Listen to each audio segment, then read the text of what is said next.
But in the bullshit department, a businessman can't hold a candle to a clergyman. Because I got to tell you the truth, folks. I got to tell you the truth. When it comes to bullshit, big time, major league bullshit, you have to stand in awe of the all-time champion of false promises and exaggerated claims, religion. No contest. No contest. Religion easily has the greatest bullshit story ever told. Think about it. Religion has actually convinced people that there's an invisible man living in the sky who watches everything you do every minute of every day. And the invisible man has a special list of 10 things he does not want you to do. And if you do any of these 10 things, he has a special place full of fire and smoke and burning and torture and anguish, where he will send you to live and suffer and burn and choke and scream and cry forever and ever till the end of time. But he loves you.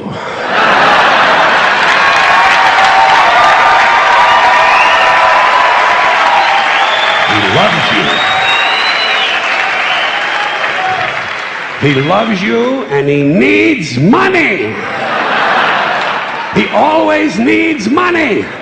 He's all powerful, all perfect, all knowing, and all wise. Somehow, just can't handle money. Religion takes in billions of dollars. They pay no taxes, and they always need a little more. Now, you talk about a good bullshit story. Holy shit.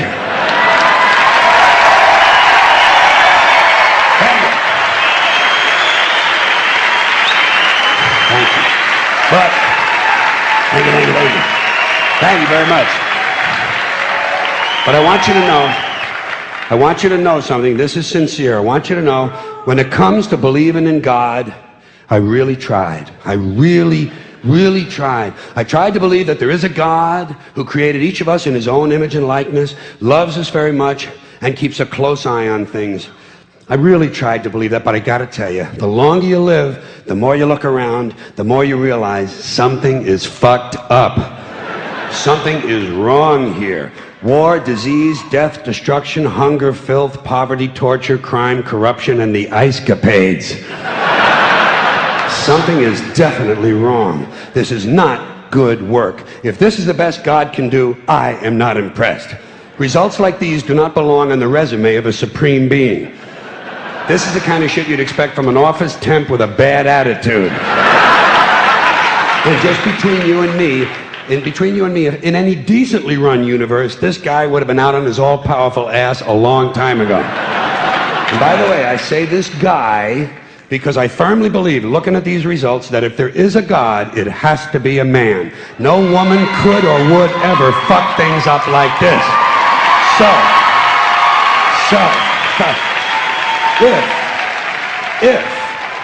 If there is a God, if there is, I think most reasonable people might agree that he's at least incompetent and maybe, just maybe, doesn't give a shit. Doesn't give a shit, which I admire in a person and which would explain a lot of these bad results. So rather than be just another mindless religious robot, mindlessly and aimlessly and blindly believing that all of this is in the hands of some spooky, incompetent father figure who doesn't give a shit, I decided to look around for something else to worship, something I could really count on. And immediately, I thought of the sun. Happened like that. Overnight, I became a sun worshiper. Well, not overnight. You can't see the sun at night. But first thing the next morning, I became a sun worshiper. Several reasons. First of all, I can see the sun, okay? Yeah. Unlike some other gods I could mention, I can actually see the sun. I'm big on that. If I can see something, I don't know, kind of helps the credibility along, you know? So every day I can see the sun as it gives me everything I need: heat, light, food, flowers in the park, reflections on the lake, an occasional skin cancer, but hey, at least there are no crucifixions, and we're not setting people on fire simply because they don't agree with us.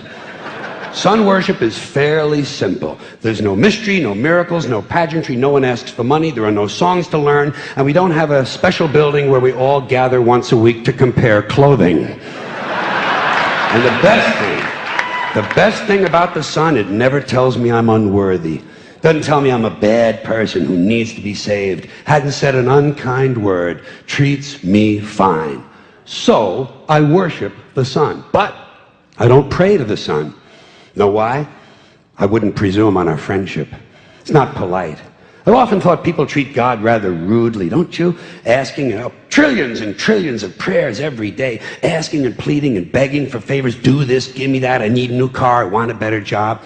And most of this praying takes place on Sunday, his day off. It's not nice, and it's no way to treat a friend. But people do pray, and they pray for a lot of different things. You know, your sister needs an operation on her crotch. Your brother was arrested for defecating in a mall. But most of all, you'd really like to fuck that hot little redhead down at the convenience store. You know, the one with the eye patch and the club foot, huh? Can you pray for that? I think you'd have to. And I say, fine, pray for anything you want. Pray for anything. But what about the divine plan? Remember that? The divine plan. Long time ago, God made a divine plan. Gave it a lot of thought, decided it was a good plan, put it into practice. And for billions and billions of years, the divine plan has been doing just fine. Now you come along and pray for something. Well, suppose the thing you want isn't in God's divine plan. What do you want him to do? Change his plan? Just for you?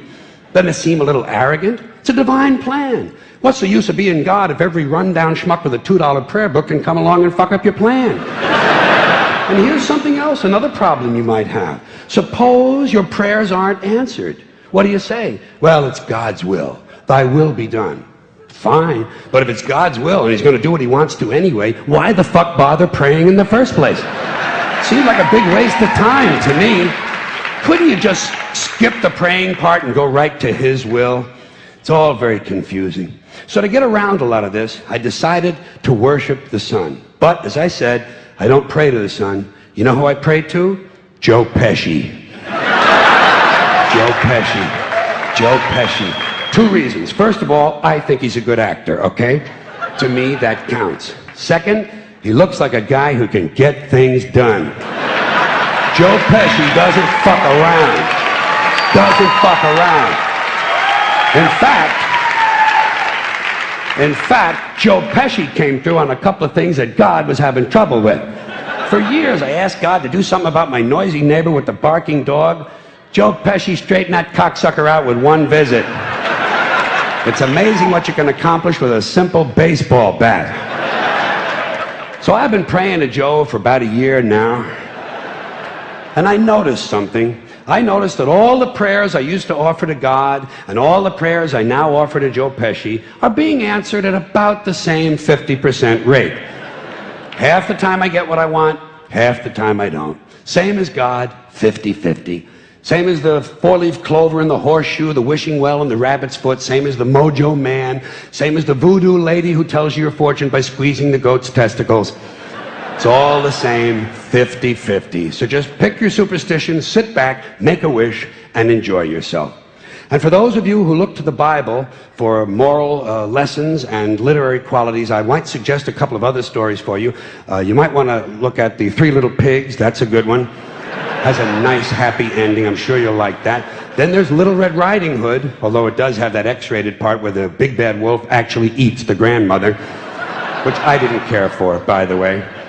And finally, I've often always drawn a great deal of moral comfort from Humpty Dumpty. The part I like the best, all the king's horses and all the king's men couldn't put Humpty Dumpty back together again. That's because there is no Humpty Dumpty and there is no God. None, not one, no God, never was. In fact, I'm gonna put it this way. If there is a God, may he strike this audience dead. See, nothing happened. Nothing happened. Everybody's okay. All right? Tell you what. I'll raise the stakes. I'll raise the stakes a little bit. If there is a God, may he strike me dead. See, nothing happened. Oh, wait, got a little cramp in my leg. And my balls hurt. Plus, I'm blind. I'm blind. Oh, now I'm okay again. Must have been Joe Pesci, huh? God bless Joe Pesci. Thank you all very much. Joe bless you. Thank you very much. I appreciate it.